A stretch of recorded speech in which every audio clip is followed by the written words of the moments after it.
nature or nurture? Welcome to WatchMojo.com, and today we will explore the comic book origins of X-23.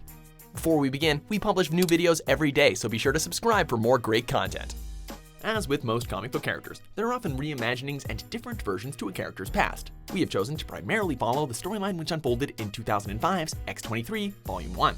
X-23 is actually one of the most badass superheroes in the Marvel canon, which is saying a lot. She essentially has all of the powers associated with Wolverine of the X-Men, including those adamantium claws and a greatly enhanced ability to heal. And trust us, she needs both. X-23, whose real name is Laura Kinney, debuted in the X-Men Evolution TV series before popping up in some 2004 issues of NYX. In the comic book story arc, X-23 was originally a prostitute who specialized in clients with a kink for pain. She soon joined up with a group of mutant teenagers, but her origin was left unexplained. That got taken care of the next year in her self-titled miniseries. Readers found that Dr. Xander Rice was working with a man named Martin Sutter to recreate the Weapon X project. Rice's father had been a part of that project, which grafted an adamantium skeleton onto Wolverine and turned him into an assassin. His father had also been killed by Logan when Xander was but a child. The problem was that no subsequent subjects had possessed Wolverine's mutant healing power, and as such, none could survive the operation. Sutter therefore brought in geneticist Sarah Kinney, whose job was to clone a new Wolverine for use in this project. Unfortunately, the Y chromosome of the DNA samples she had to work with were badly damaged. She soon realized that to create a new Wolverine would take at least a decade, but creating a female version could be done relatively quickly. Over Sutter and Rice's objections, Kinney went forward with her plans to create a female version of Wolverine.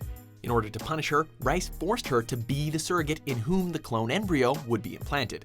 Since the goal of the project was to create a totally obedient killing machine, once the child was born, she was given only minimal human contact. As her mother, Sarah was still given sufficient time with her in order to ensure a proper amount of developmental guidance. Additionally, Laura was trained in martial arts by a sensei who also managed to regularly sneak in a few moments of kindness and human bonding with her. Against Sarah's objections, Rice grafted an adamantium skeleton onto Laura, without the use of any anesthesia. The 7-year-old was also given a special trigger scent mechanism, which means that a certain scent could trigger a killing response in her. Rice used this scent on her sensei, forcing her to murder him in cold blood. Having successfully programmed her to be a killing machine, Sutter and Rice sent Laura on a mission that resulted in multiple casualties and established her value as an operative.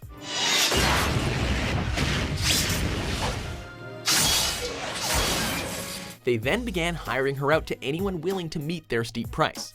But Rice was filled with hatred towards her because Logan had killed his father, so he sent her on what was supposed to be a suicide mission, a mission X-23 survived. Rice turned this to his advantage. Unbeknownst to Sutter, Rice had an affair with his wife, Rachel. The son that Sutter supposed was his own was actually Rice's. However, overcome with guilt, Rachel intended to tell Sutter the truth. Rice then sent Laura to kill them both. She quickly took care of Sutter and Rachel, but found herself unable to follow through on killing the child. Her unwillingness to kill the innocent child let Sarah know that there was still a soul buried deep within Laura. She developed a plan to rescue her and needed to move quickly. Rice was developing an entire army of clones just like Laura. Once they were viable, he wouldn't need her anymore. Sarah instructed Laura to kill Rice and destroy all the clone embryos, which she did.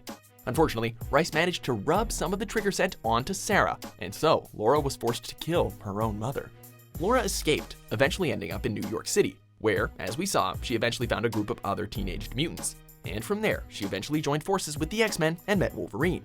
With careful training, she has overcome the conditioning that made her an assassin and is now an admirable superhero. Following Logan's death, Laura took on the identity of Wolverine and showed that she is the perfect person to follow in his footsteps. X-23 is one of those rare characters who started out as a TV character before making a successful jump to the printed page. Since assuming the mantle of Wolverine, her profile has raised even higher, and she's likely to show up more frequently in Marvel television and film properties. No. No. No.